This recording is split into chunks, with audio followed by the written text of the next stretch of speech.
Did you know that once Ali ibn Abi Talib, who is the cousin of Muhammad, found a mistake in the Quran but decided to leave it in? We'll show you one passage with multiple readings from several different versions of the Quran.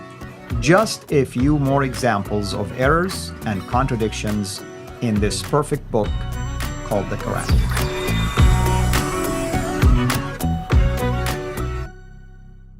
Today we're going to talk about contradictions and errors, or at least errors and contradictions found among different Quran versions. And with me, of course, as always, here virtually in our studios to unpack all of this for us, no other than our brother Rob Christian himself. Rob, welcome back, brother, and we're so excited to have you as always. Thank you. God bless you, dear brother. God bless your ministry and your wonderful team that are allowing us to do what we do. In today's video, again, we are going to show you why no Muslim on this planet should accept this Quran to be called divine.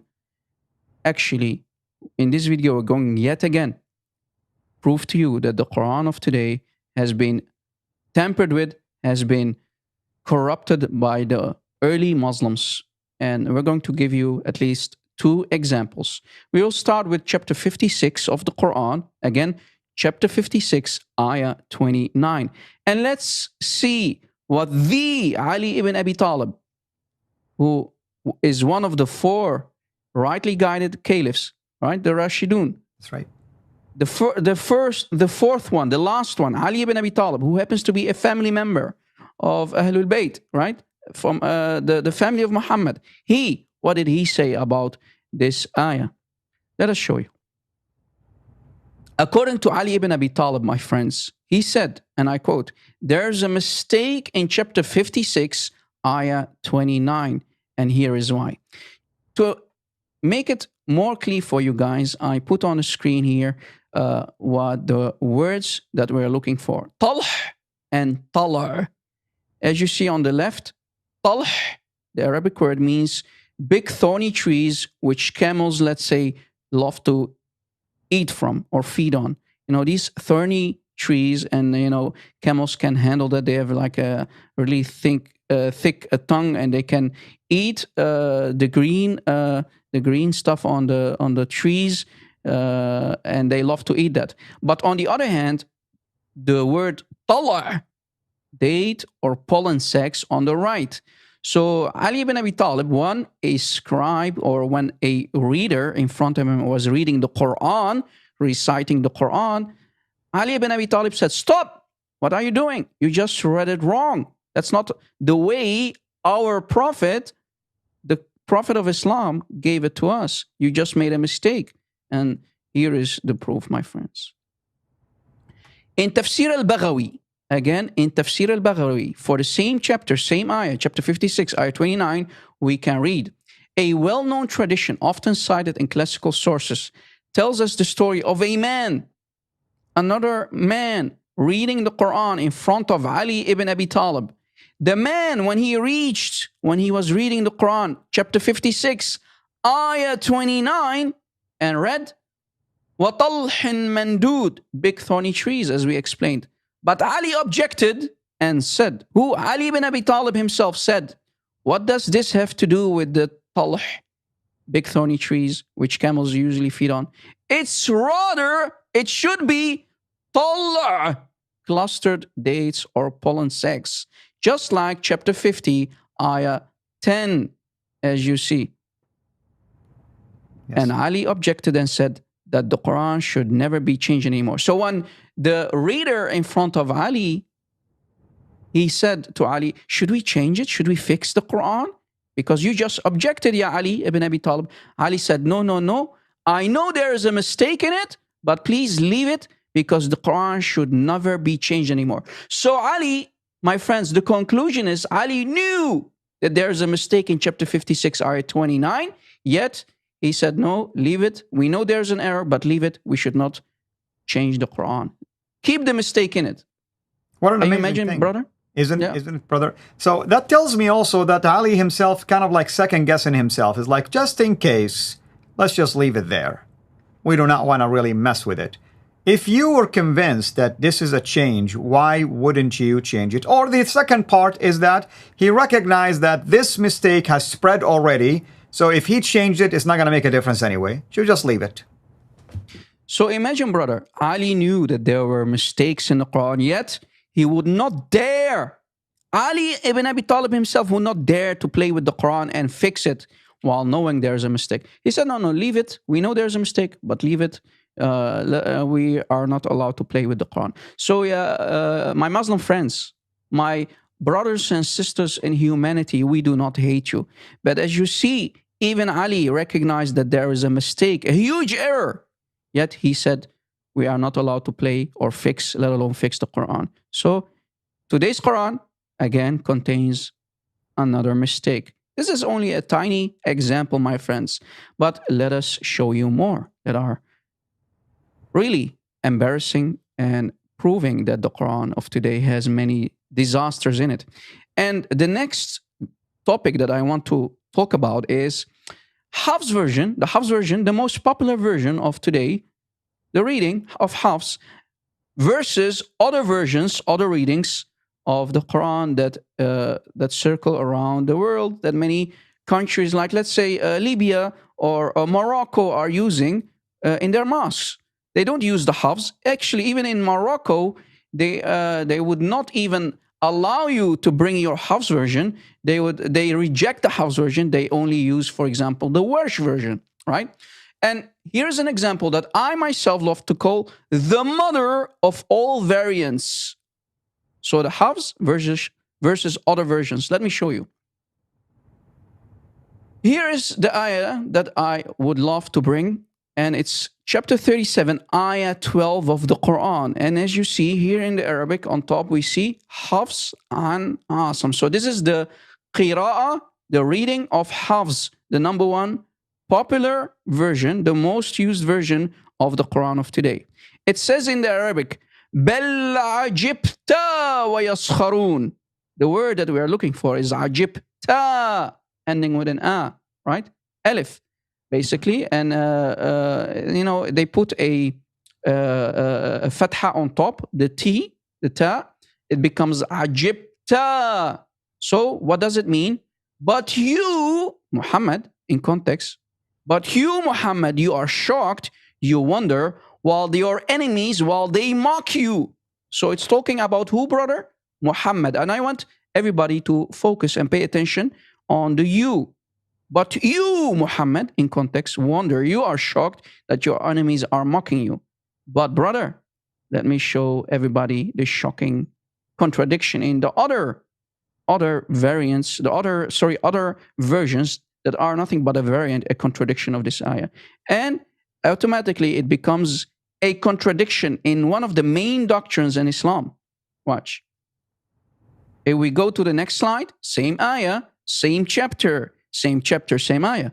Chapter 37, ayah 12. But now, Ad-Duri an al-Kisai. Who? Ad-Duri an al-Kisai reading. And remember what we said in the earlier video? Al-Kisai, al-Kufi, was a homosexual, and he used to drink a lot of wine. And here's the result of his drinking wine right here. Yeah, there you see.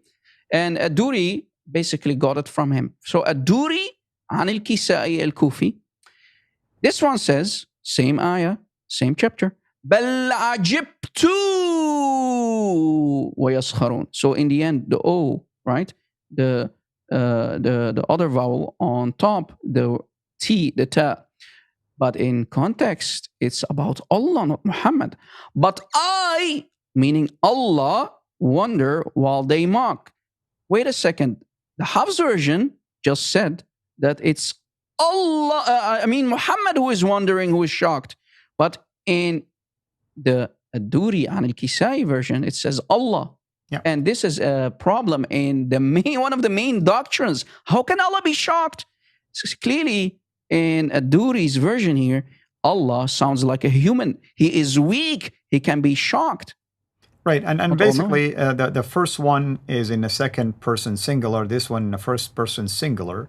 The first one, a first example, when it's talking about Muhammad, it has the fatha, what we call fatha. and basically in reference to Muhammad. I mean, just the way we read it, ajibta, because there is a fatha in there. The second example, when it's talking about allegedly Allah, it has dhamma, and that's the way you can distinguish now whether it's second person here or first person, at least using it in this grammatical location, technically speaking. So what Brother Rob is saying is, should we take either reading as inspired, basically, and preserved in the preserved tablets in heaven? Or could we assume that Al-Kisai, who is a drunkard, basically made a mistake? So Yeah. that's the question to you, my Muslim friends. You have to decide. Yeah. Let's say Al-Kisai is a homosexual. He cannot be trusted. He is a drunkard, as we proved in an early video. We cannot trust him. What about the following readings? Here, Abu al-Harith an al-Kisai, again, Abu al-Harith an al-Kisai, again, contradicting the Hafs version, not ajibta, but in this case again, bal ajibtu wa yaskharun, but I wonder while they mock. Again, Allah is the one who is shocked, who is wondering. Ya Muslimin, which qira'ah should we take? The Hafs version, or in this case, Abu al-Harith version or qira'ah? Which one is the real Qur'an, Ya Muslimin? And can you just reject Quranic readings? Throw them away? No, because in Islam you have to accept them all. All of them. That's what you said. All of them are the Quran. And we continue. We find the Khalaf version. The Khalaf version, we discussed Khalaf last time. Khalaf an Hamza saying, Bal ajibtu, ending with an O because of the vowel on top. وَيَسْخَرُونَ. But I, again, Allah is shocked. Allah is wondering while the enemies mock him. So which one is it? Is the Hafs correct? Is the Khalaf version correct? Is Abu al-Harith correct? Or the first one that we showed you? Ya Muslimin, we have a disaster here. We have contradictions on top of contradictions. Absolutely. And it seemed like the drunkards agree that it is Ajibtu, at least. It is Ajibtu.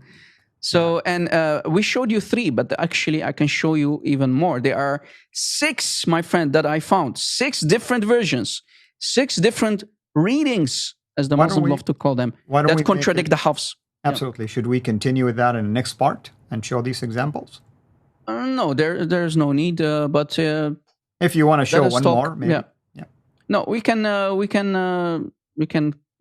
Yeah. I don't have the slides here, but I can show them if it's needed. It's no problem. But at least the point is made here that there is a difference between what we call the Hafs, the traditional one, and those other readings. And it's a big difference. One is talking about allegedly Muhammad. The second one is talking about allegedly Allah. So who is it talking about?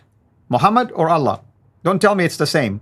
Unless if you claim Muhammad is Allah, that's a whole different story, obviously. Yeah. Yeah. And, the funny thing is that it amazes me how they love to pick their cherries, pick and choose. I like the Hafs. I want to take the Hafs as the real Quran. And people from Morocco, they will take, for example, the Warsh. People in Libya might take the Duri, and so on and so on. So it's really shocking, brother, that Muslims still today claim that the Quran is one. Yet we see all these variants. And as you see, this is a huge variant because who is shocked? Is it Muhammad or is it Allah? And how can Allah be shocked? How can Allah not know, right, that his enemies are going to mock him? Absolutely. Anyway, Muslims, please think. Use your brains. And when you found what we just showed you to be the truth, then I advise you to leave Islam, drop Muhammad, and come back home because your Quran has been corrupted and certainly not preserved, my friends. Amen. God bless. Amen. Thank you so much, brother. Thank you, everyone. Hope to see you again next time. This is Al-Fadi over and out. God bless. Thank you for watching this video. Be sure to like and subscribe to our channel, Sira International, and click on the bell so that you receive notifications whenever we publish a new video or go live. I would also like to appeal to you to consider becoming a Patreon patron by clicking the link right below. By doing so, you can give towards the production of these videos. There are also other options for you where you can give to our channel. I thank you from the bottom of my heart.